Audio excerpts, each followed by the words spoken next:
Venus and Mars get together, they have a great deal of energy of partnership and relationship. And a lot of times when they travel together, there's a very strong energy of, okay, we're initiating a new story. And anytime planets merge, they start something. So this is a great new merging that's taking place. And it's really encouraging us to go, okay, we're ready for this new chapter. We're ready to start. And all the work you did while Mercury was telling you the tales since May 7th, you're going to take all that stuff into consideration for that new connection, that new forward motion. So it's kind of a big conjunction, and that's juicy, and that's in Leo, and that takes place twice. The first one is on the actual conjunction itself takes place on the 13th, and then the declination conjunction takes place on the 15th. So it's kind of like they agree, and then on the 15th they shake hands and they do the contract. So it's oh yeah, we're going to do, and they, oh yeah. And now that conjunction is going to run until they get to Capricorn when they meet up again in January. So this is a nice, really deep beginning energy around new stuff. And it's in Leo, the sign of creativity, and it's taking place at 19 Leo, which is sextile to the eclipse degree in Gemini at 19. So we know this is a juicy one, taking the information from the eclipse, new moon, and bringing it out into the world. So that's one big thing. Second big thing is Chiron stations this week until November. He's going to go backwards. He's going to stop and station at on the 15th at 12:55. He goes back to, I think, 7 or 9 in November. But Chiron's in Aries, and so he's all about how we have to individuate to move forward to be what we're supposed to be. We're supposed to work with our soul's wound and take it in hand and work with it. That's what Chiron in Aries says, is everybody's wounded. How are you wounded? How are you going to work with it? So when he stops to go retrograde, he kind of says, yeah, but if wherever we're wounded, we have a scar tissue, and that's usually a little tougher. So that can bring up some wounding, but it also can bring up an opportunity to say, well, let me work with it in a different way. So when you have a scar and you go to the drugstore and they go scar reducing cream, that kind of energy. We also have Pallas Athena stationing, and she's stationing on July 14th. And Pallas Athena at 2743 Pisces, and she's going backwards till the end of November. And of course, Pisces is the sign of dreams. She's stationing at what we call an anaretic degree, last couple degrees of the sign are called anaretic. And so what she's doing is she's saying, okay, so you had a strategy. Now, based on all the new stuff you've learned since the Mercury retrograde and Mercury got clear from Neptune, now do you want to change that strategy? So, and then we're going to find like all the outer planets are backwards except for Uranus, who goes backwards in September. But all of them are going backwards. And they're all saying, how are you going to change? What are you going to revise? What do you need to change to have the forward motion? So those are kind of the big juicy themes. And then this week, the Sun has an annual trine to Neptune. Happens once a year. And so the Sun's going to trine Neptune this week in Cancer, trining Neptune in Pisces. And of course, Neptune's been very busy because he had Mercury square him, he had Athena on him. And, and he's our dream. He's what is our dream and how do we want to have it happen? And what does that feel like? And so when the Sun trines Neptune, which takes place on the 15th, we're going to see the moon is in Virgo that day. And it also then goes into Libra. So it's got a Virgo feel of setting it up. And then it's got a Libra feel when it's actually happening. And remember, when the Sun's in Cancer and Mercury's in Cancer, at whatever sign the moon is, they react to. So the trine from Sun to Neptune, which happens at 4:48, is when the moon is still in Virgo, but void. So it's going to say, good idea, but you maybe need to change it up a little. And the Cancer sun goes, really? And the Neptune goes, mm-hmm. And so there's an opportunity to change the plan, which is, of course, what the heavens are asking us to do through the end of September anyway, because they're all going backwards. And so now the sun says to Neptune, it's a really good idea, but I think it might need some more foundation, some understrife. So the energy this week is a lot about building, because we have the moon in Leo yesterday and today, which is fun. Then we have the Virgo moon when all this stuff is happening. So the Virgo moon gets like all into it. And then we have a Libra moon, which is a little testy because it's got a square to Pluto. And then we go into Scorpio moon at the end of the week, and that's like, oh, okay, we're good. So it's an interesting week. It's a very much I'm feeling like I'm getting up and running again. I'm feeling like I'm ready to move forward. Still might be a little lost because of the Sun-Neptune trine, but you're feeling more optimistic, but also that those Chiron stationing to go retrograde in the midst of this, it may feel a little emotional, like a little bit of an emotional release needs to happen. So basically optimistic, but optimistic with perhaps some tears because of the emotional nature of the moon sun trine. But the Leo Mars goes, but we're ready for a new thing, right? And so there's that sadness when it's over, but the happiness of the new thing. Right? Does that make sense? It really does. Yeah. And I just want to address, I guess the first 7 minutes of our broadcast just got cut off. So I just want to show you that we will redo it, because Anne and I will have a lot of fun with it. I'm sorry you missed out, but we'll do our best to redo it towards the end. Okay. Okay.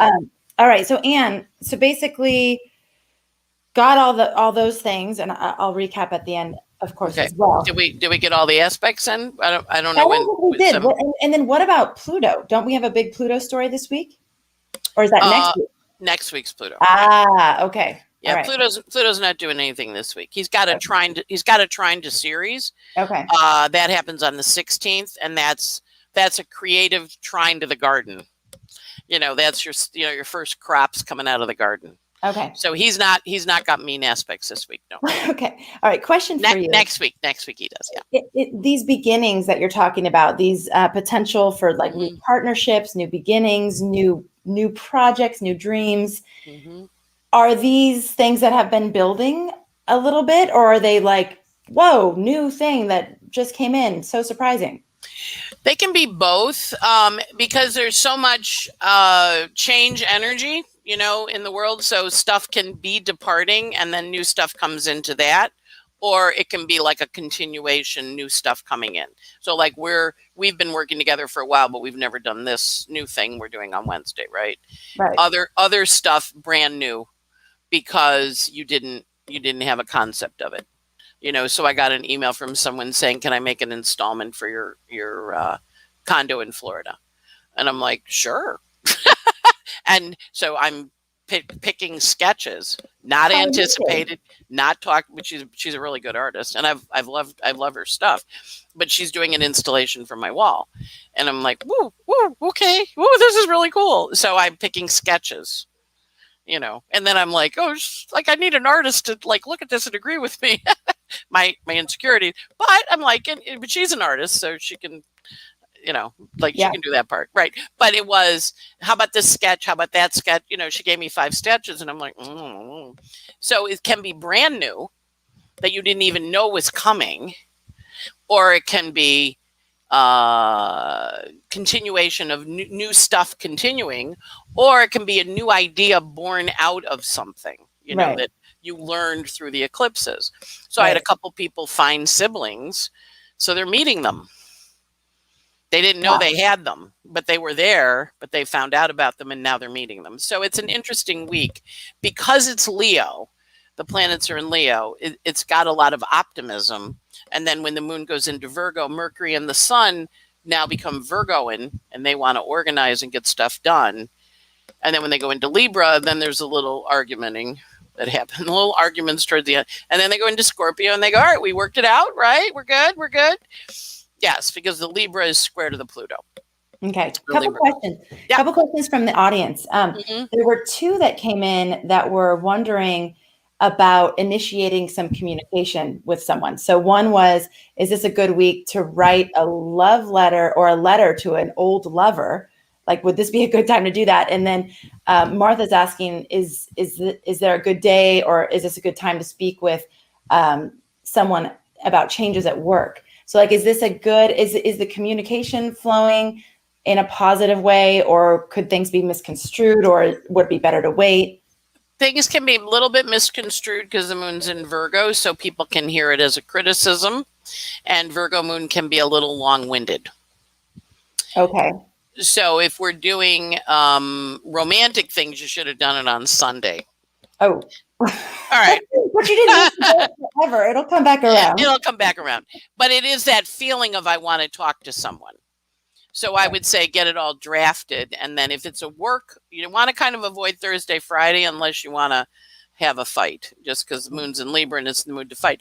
Virgo is, here's my layout. Why don't we talk about it next week on Monday, the 19th? My old assistant, Kate, was a Gemini, and I'm kind of bossy, and Kate's a Gemini, so she kind of, so what she would do is she would write something and mail it to me.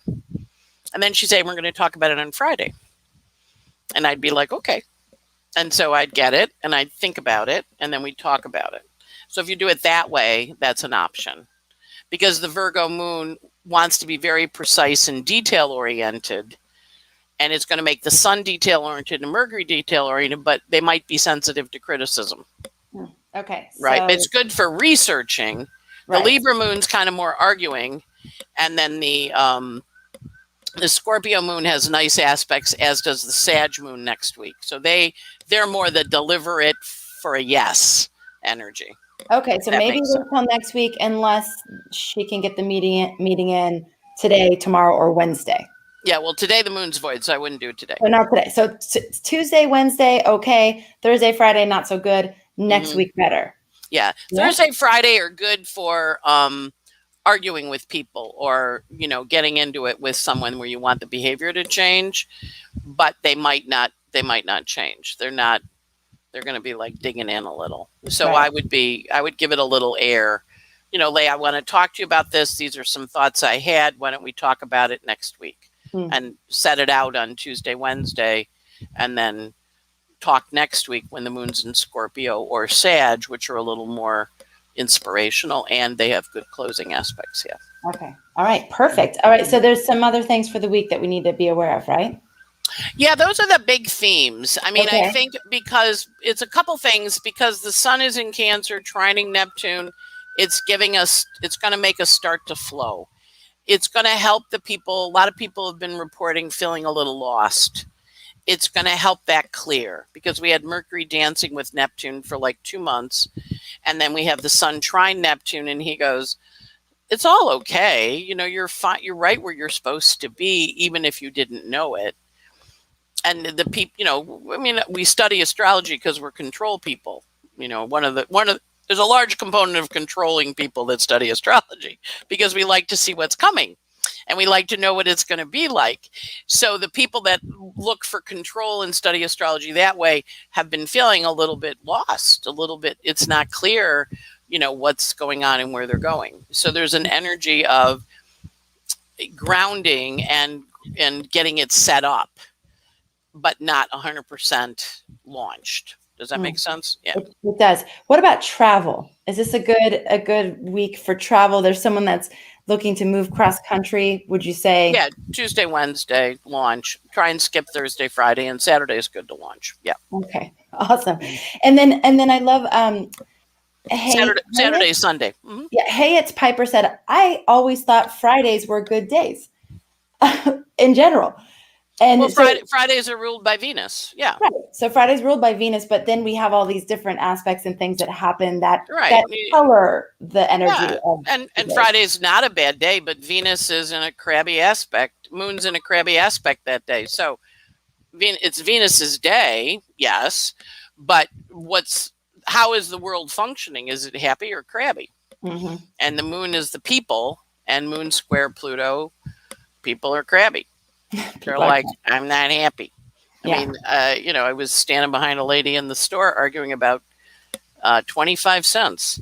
And she actually took a picture of the sign and, whatever the clerk had done, and the guy wrote it and the clerk wasn't. And she's arguing. And I'm like, can I give you the 25 cents so I can pay and get home? Okay. Gotta let it out. People are going to have to, we're all processing. So yes, Venus is a good day because she's Friday's day. She rules by Venus. She's a goddess of love. She's in charge of that day. But if Venus is in a bad mood, it's not a happy day, right? Mm-hmm. And with the moon's crabby, the public's crabby. So yes, generally Venus is a good day, but you got to add the other stuff in. Right. Exactly. Yeah. I wish it was that simple, right? I wish it was that simple, right? So, Anne, what's the theme of the week? The theme of the week is new beginnings and new partnerships with unusual people. Oh, yeah, nice. Because the Sabian image for the new moon was a wealthy family or an established family. The bride marries new blood coming into the family, changing it, exciting it. So it's a marriage, but it's a marriage of differences that are coming together to create. So the Sabian image for the new moon is a lovely image of kind of combining different qualities to make the marriage happen, or to make the partnership happen. Yeah, so that's where we get to work with any resistance we might have to things or people that we might not have considered before. So like you might not have seen yourself as the type of person that would have a partnership or some sort of relationship with this person. But this is a perfect time for those kinds of new beginnings. And how much richness can that person and that a person that's so different from you bring into your perspective and really help you to see the world in a bigger way. So it's definitely expansion oriented, Amanda. It's got a quality of, I want it to be a little bit bigger. I want it to be a little bit stronger. I want it to be a little more connected, Oh, that's so good. Yeah. Okay. And what would you say the scale is? I think it's variable. I think it depends. A lot of people that are really haven't quite released all the emotions can have a very emotional week with the Neptune aspects and the Chiron station. But those of us who have been kind of processing, as we go, it should be fine. It should be a pretty easy flow. Not a lot of problem. Okay. Just kind of like, okay, let's go with the flow. It's a little dramatic because of the Leo, right? Venus and Mars meeting in Leo, but that's kind of like, that would be like J-Lo and Ben Affleck running off and getting married or something, It's that, it's the merger of the king and the queen. It's the merger of connection. And so Venus as the goddess of love meeting up with Mars in his gallant phase of Leo, they're riding off together into the sunset twice. First they're eloping and then they're going, we eloped, so it's got a nice connecting energy in it, right? So that's helpful. But then it also has this, I'm working on making my dream come true, or that dream isn't going to happen. But you know what that means? There's another dream behind it. So I was watching like Marie Kondo last night, and I was watching an episode where the woman was going to have her boyfriend move in. So she was going through and condoing her apartment, folding it and putting everything in night. It was very Virgo thing. And she always has you hold it and go, does the thing bring you joy? And if it doesn't, out with it, and if you like it, keep it and make it beautiful and give it a place. So there were some earrings that weren't matched, or she liked them, but they hurt her ears. So they decorated the hangers with them.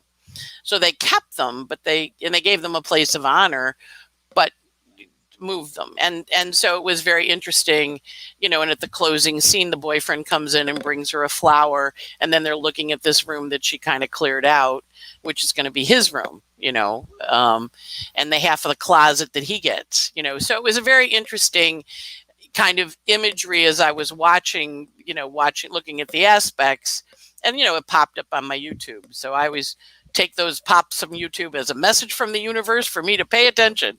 But it was that energy of, well, what are you going to create space for in your life, which we've been talking about? What are you creating space for that's going to let you get this new thing in? And a very important question, Anne. Mm-hmm. Are there new Marie Kondo episodes happening right now? Because I watched the first season and me and my daughters watched all of them and loved them. And my daughters, sorry. Are there new ones? I don't know. Does anybody know? Because I don't know. My YouTube has this sort function, so I don't know how old this YouTube was. I didn't look. Okay, all right. Well, it might have been. It might have been an old one. I don't know. It got my girls were so excited to be tidy, so they were cleaning their rooms. They were folding all the laundry. It was really, really great. I wish it was on all the time. Yeah. Okay, so basically, she's so joyous. She's like, adorable. It's so beautiful. It's so happy, Very, very infectious. I'll send you the link of the one I watched, and you can see if you've seen it. Yeah. Okay, perfect. Okay, all right. So basically, for this week, and so I'm going to interpret the intensity scale based on what you said. Maybe a 5 if we've been doing our emotional work all along, which all of you probably have, because we've been talking about it and we've been working with it. Okay, so and then maybe like an 8 if you haven't. Yeah, it's not an off the scale week. Okay, and that's the good news. We're out of the crazed of the eclipses. The Chiron station can make people really feel a little sensitive, but it's old things. It's poking at old stuff. And so if it's old and you go, yeah, that's old. And sometimes when you like in the case of that woman, when she opened up the box and she started to cry, and Marie's just like, just smiling at her, holding the space. So if the crying happens, hold the space lovingly. Right. And it may be coming up for you and or someone in your life. I mean, you may be witnessing someone being triggered with something really old. I've noticed with the stationing, it almost feels like the energy of that planet is like grinding. It's like I can like hear it. It's just this grinding sound on whatever that energy is. So potentially, I hear what you're saying. Like we may have these old things coming up, and it may feel really acute in the moment. Yes. It's Aries, so it's often headaches, migraines, and it also, because of its Aries rules the head and neck, this part of the head. So it can also be like forefront, like whacking your head kind of thing. But it also is, how do we proceed to go forward when we're afraid we're going to be wounded? So when you have that, I really want to go out with them. They're really cute. But oh my God, what if they hurt me? But I really like them. But what if that kind of back and forth energy where they go in that space, because Venus and Mars are meeting up and saying, come on. And the Aries is going, I don't know. You're going to hurt my feel. You're going to break my heart, So you have to kind of think Gwen Stefani and Blake Shelton. Go ahead and break my heart. Go ahead, break it. And it's like, yeah, maybe they're not going to break it. Maybe it'll be good. So this is so good. And that's such an important question. And I think it's really important to notice in ourselves when Jamie, could you just mute for a second? I'm hearing thank you.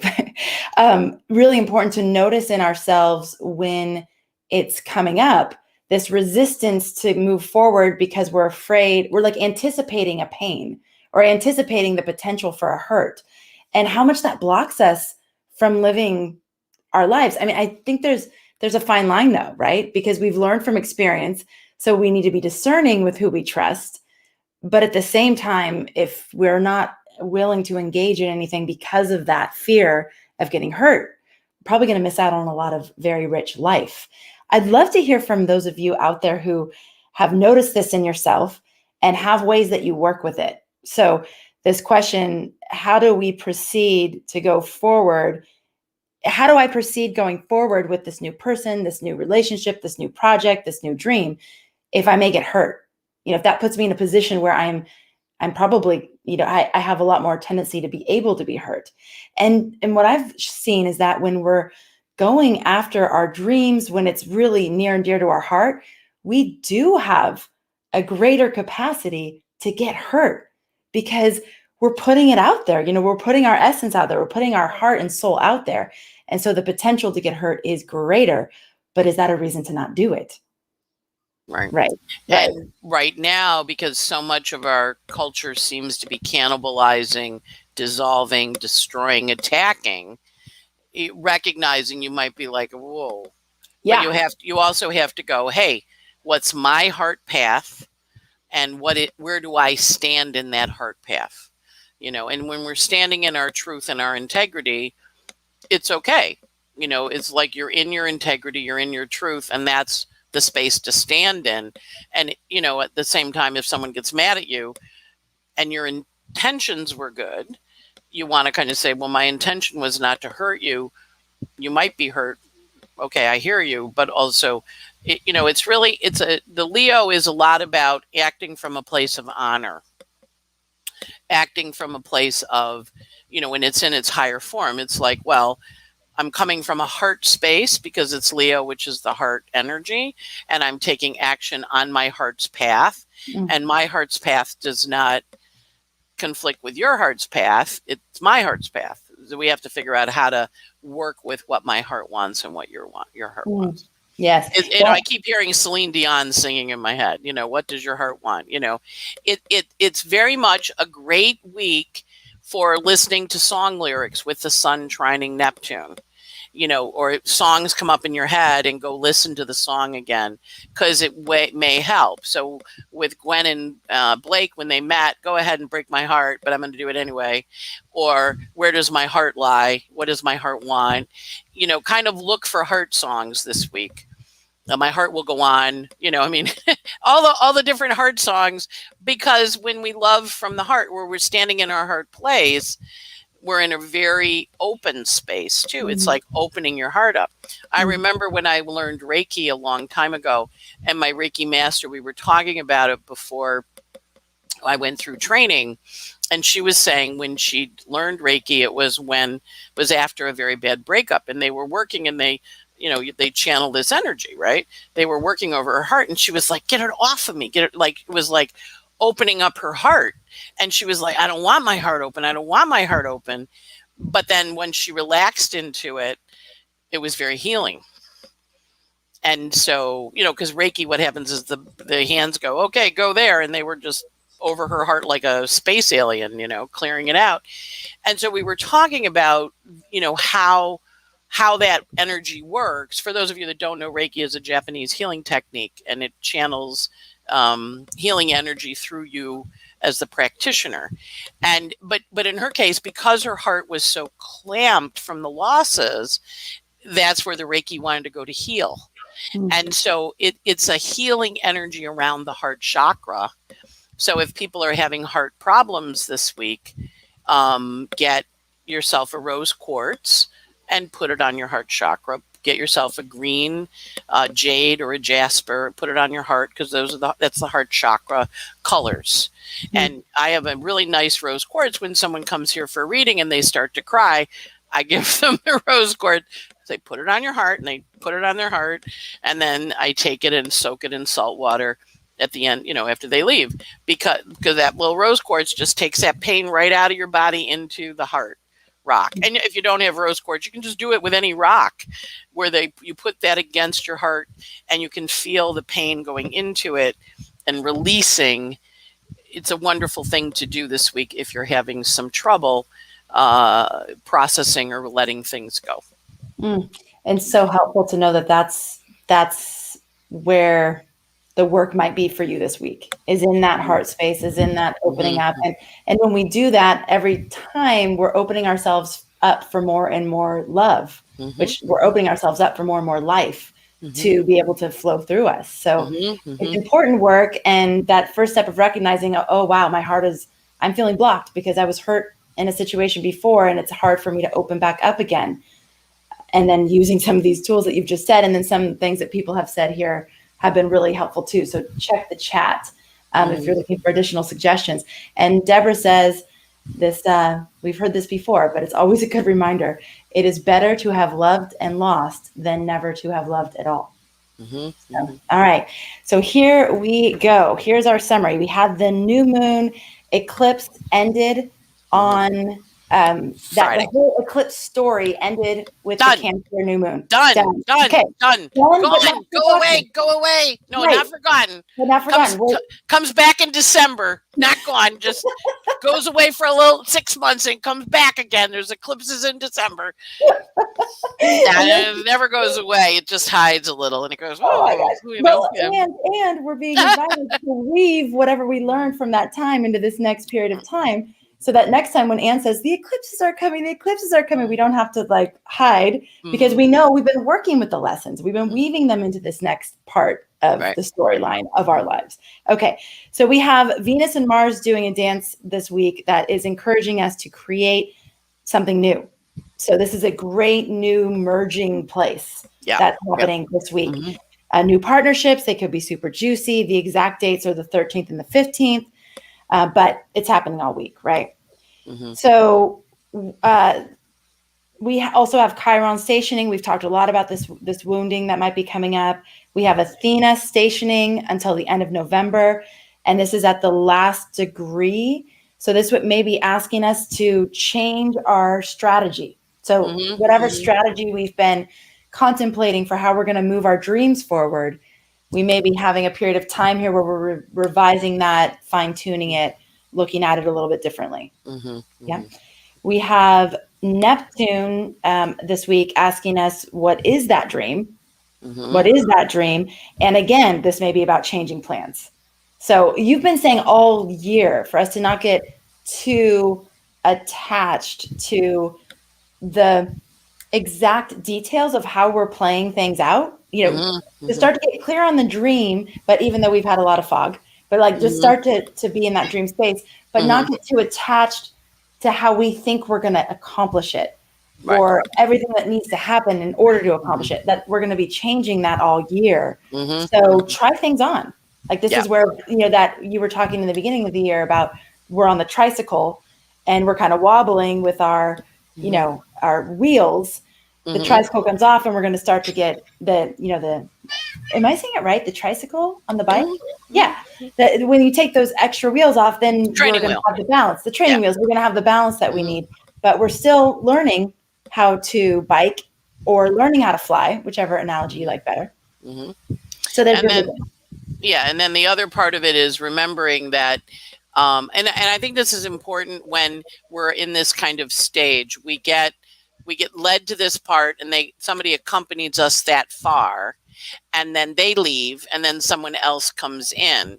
But a lot of times we go, but they left, but they got you to there, and then they pulled out. So I was talking to a client last week, and he was like, well, this worked, and then they left. I'm like, well, they left because they did it to there, but then there's new people coming in, right? And so he was kind of focusing on what left rather than, okay, they're going to walk me this far and go. So I remember one point I had a friend whose dog was dying, and it was the animal medical center. He was very attached to his dog, and he mentioned to a friend, and so the friend came over to the AMC, worked nearby, came over to the AMC here and walked with him to the subway, and they rode the subway to their neighborhood, and then they got out, and he said, are you okay? And it was like 4 blocks, and he's like, yeah, and he walked, he turned, and then his therapist was there, and his therapist walked him a couple blocks to the edge of his block, and then the neighbor came by and picked him up and walked him to the house. And he said, and I had people walking with me because my beloved dog was dying. And the dog was a really great dog. I just, if you're a dog person, you get that story. Some people who aren't dog people go, he needed somebody to walk him home from the dog. It's like, yeah, the dog was great. But he had someone show up at each of and as they left him at the checkpoint, someone else picked him up. And so I always kind of remember that story as you got to hear, and then I'm going to leave, but someone else will will carry you along to the next spot. And then you go into your house and you're home. So it's understanding that we're supported. even if this one goes, because then there's another that'll catch our hand, So, yeah. Very nice. Okay. So we have this building energy this week, moving forward, maybe still feeling lost, but definitely that forward momentum sort of feeling. We're working with a lot of emotions, and some of the new partnerships that are coming in might be unusual, different for us. This is all part of the expansion that we're growing into. We're expanding the people, we're expanding the dream, we're expanding our lives in many different ways. So being open to that level of expansion. And there's a lot around honor. So honoring your heart, honoring each other, honoring your dream, honoring the pain or trauma that might come up this week, but this word honor, and just walking with that and seeing what that means for you and how that shows up for you. How that love shows up for you. And then there's a quick moving hammer of Thor, which I think we're going to maybe tie to the place down in Florida. But Vesta is going to form a sesquiquadrate to Saturn on July 11th, and then a sesquiquadrate to Uranus on the 17th. So when Vesta swings, they're square to each other, right? And she's going to come in here in the Virgo house and swing through them and activate them. And she is at 29 of Virgo. So she's kind of activating, clearing out stuff. So if you find you're in a frenzy to release things or to clear things out, and they were talking that the one building that they blew up, they've cleared it out already. So I think we may find they finish with the pile in Florida, but we're all being asked to clear out some structures that, to help us grow. So, that's kind of like taking the tree out of the ground, or, okay, let me throw that away. And that then opens up that space. But that's more of a Virgo-y energy. So it's got an energy of, okay, how do I process this to restructure? And because I restructure it, then I'm free to do something else. So a lot of people, this is a big move time. People moving in, moving out. So it can be physical in your house, but it also is, what's that? And it's a hammer of Thor, so it does clear it out, but it's also kind of wide, so it's over. But that to me is just like, it's kind of clearing out the underbrush so that things can grow. And speaking of moving, do you agree with this from an astrological perspective, that wherever we move or find ourselves living geographically, by the end of the year, there's a really good chance that's where we're going to be for a long time? Do you, like maybe for the next 20 years, maybe for the rest of our lives? Do you agree with that astrologically? Yeah. Because what we're doing is we're planting the seeds for the next 20 years. And, the Saturn Jupiter met in Aquarius, 0 Aquarius. So they're saying we're starting a 20-year cycle, and the Saturn Uranus is saying, what do you have to put in place? Saturn and Uranus have another aspect in 33. So we may move in 12 years, but there's very good odds we're going to be settling somewhere. And it is, it's kind of a, you remember when you move, a lot of times people change their home, they change their career, or they change their job, they change their home. I had one client in New York, she's very funny. She would go get an apartment for more rent and get a job for more money. And I'm like, oh, and she goes, well, it works, Anne. I'm like, you taught it to me. I'm like, it does work. I'm very impressed with you, doing this.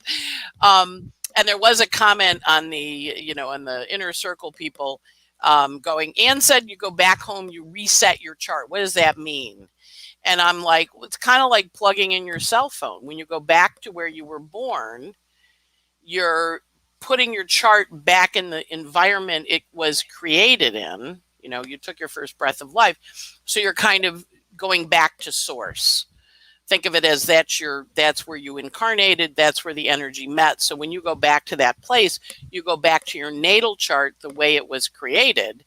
And it's kind of like passing go and getting $200 in Monopoly, but it's also like your home, and you recharge your chart. So a lot of people over the pandemic were going home or spending time with relatives, or kind of and the parents, and universally pretty much were like, I was really happy to have them home.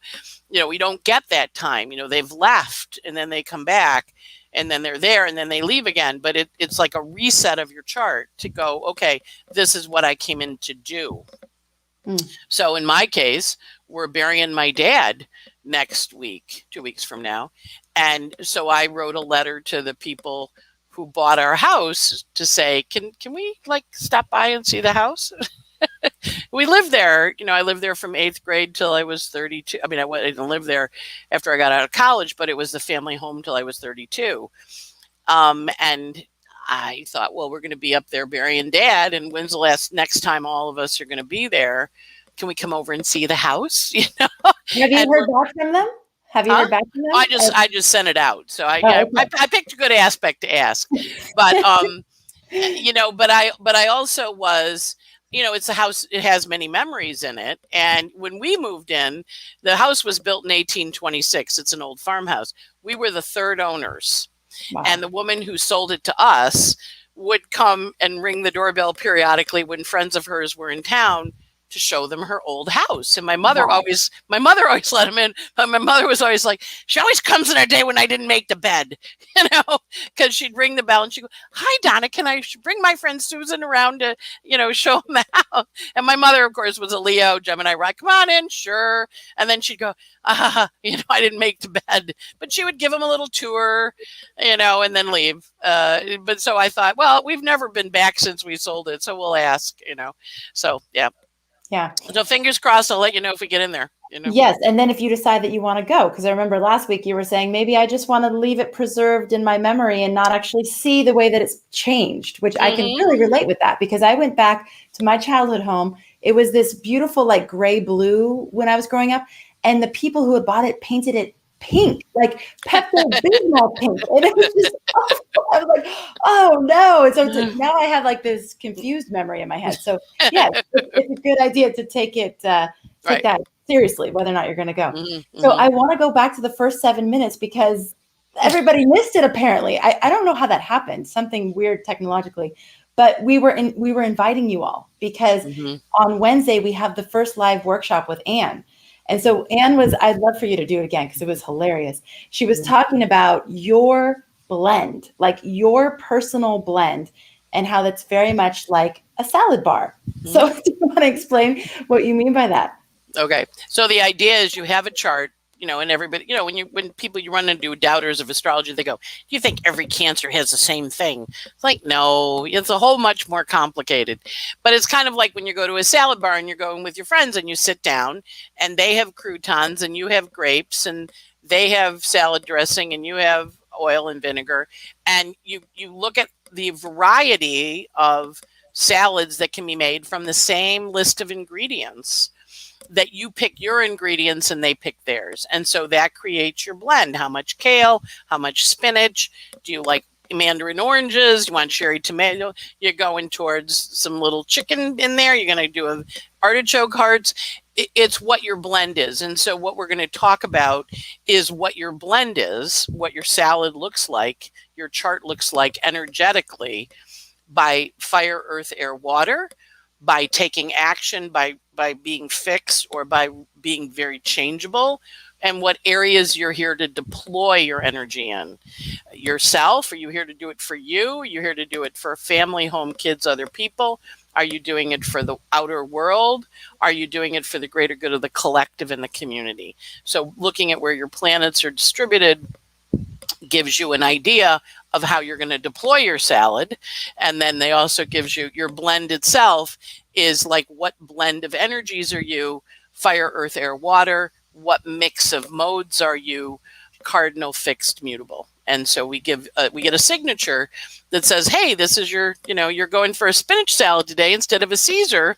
No croutons, bacon, and croutons and a little anchovies. It's kind of you want a little sun-dried tomato in there too? It's your custom salad. So we should have named it your salad. Your unique salad. Your unique salad, right? Mm-hmm. Your signature salad. Your signature salad. And if you don't like salad, it can be your pasta. Your with what kind pasta. of what kind of noodle do you want? What kind of sauce do you want? Do you want a little sausage, some shrimp, some chicken, or some meatballs? You know, it's your blend. Yeah. Yes, perfect. So this is perfect for you if you're interested in finding out what your signature salad is, your unique blend is.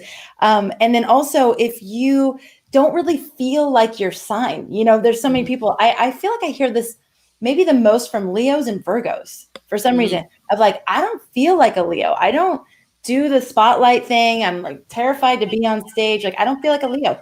Or the Virgos who are like, I'm not like super clean and organized. Like, I don't do that. So if you're like that, and or if you have people in your life where you're like, wow, he's a Pisces, but he really seems like, you know, I don't know. A what? A Taurus. Yeah, that would be very confusing. So if that's happening in your life, then this will be awesome for you. If you want to know how you take action in the world, or what's the best way for you to take action, is it to sit back and wait and see how things play out? Is it to, you know, initiate change quickly, or somewhere in between? And then, like Anne said, if you want to know where your focus in the world is, you know, where you're meant to direct your energy, this is going to be a great workshop for you. And it's perfect for all levels. So if you're new to astrology and you're like, gosh, this is really exciting, I want to be learning more, this is going to be a great place to start. If you've been studying astrology for a long time, it's always amazing to hear how different astrologers do the same things. And or maybe you've never even worked out your chart signature. So this is going to be great for you too. We're going to have a worksheet for you so you can fill it out and add up everything and figure out what that unique blend or signature is that is you. And we are going to have, so the workshop's on Wednesday at 1 Eastern. Don't worry if you can't make it live. It will be recorded. You'll be able to go back and listen and watch it later. Then on Friday, we're going to have a live Q&A. So you have some time to digest it. And then on Friday, you'll be able to submit your questions, and we'll be answering questions for you live. You'll also have time to look at your family's charts because you got 3 days there. So you can map out your kids, map out your honeys, map out your dog. Earlier, before we started, Jamie got a new cat, so we were trying to figure out the cat's chart, you know. So we'll figure that little cat's chart out. Yes. Right. So that is at astrologyhub.com/yourchartsignature, astrologyhub.com/yourchartsignature. Inner Circle members, yes, you get a discount. Go to your membership portal to get your discount code. And we will be so excited to see you all in class. This is the first of a series of workshops that we'll be doing with Anne over time. And this is a standalone. Block, and also a building block. Yes. So it's a standalone module that you can just take. If you don't take any more workshops, no worries. But it's also a building block for future workshops that Anne will be doing. Right. So, and thanks to everybody who's already joined. I know a lot of you. Thank you. Yeah. So that's happening this week, and we're super excited. This is one of those things that has been brewing and in progress for a long time, and it's like our opportunity to see this dream come to life with all of you, all of us together. And it's a nice Virgo moon, so it'll be a good technique and you use everywhere. Yeah. You know, I like techniques that are really universal that you can use over and over again. Yeah. I love what Andrea says. I never felt like just a Taurus. I knew I was something. Astrology has enlightened me. Astrology Hub. Oh, nice. I learned that I have a lot of fire in my chart, Sag rising and Aries stellium. So yeah, I mean, we are a blend. If it was as simple as like all people born December 22nd to January 19th are like this, we would know this is probably not a very valid, this is not a very valid art and science, right? But it is so much more nuanced and rich. And people like Anne that are really good at simplifying it and making it fun and approachable are not the easiest to find. So we're also lucky that we get to learn from Anne and that she'll be leading us in this workshop. Yeah. So thanks, everybody. Looking forward to seeing you on Wednesday. I'm going to be a student in the class because Jamie is going to be hostessing. So it will be another new thing we're trying on here at Astrology Hub is giving more of the team the opportunity to hold the space and be the run the workshops. And it was Jamie's idea. It was Jamie's idea. She gets to be the host. She should do it. Yes, yes. Right. So can't wait to see you all there. Thank you so much for being here. Thank you for making astrology a part of your life. Thank you for being a part of our community. And we'll catch you on the next episode. Take care, everyone. Thanks, Anne. Bye, everybody. Bye.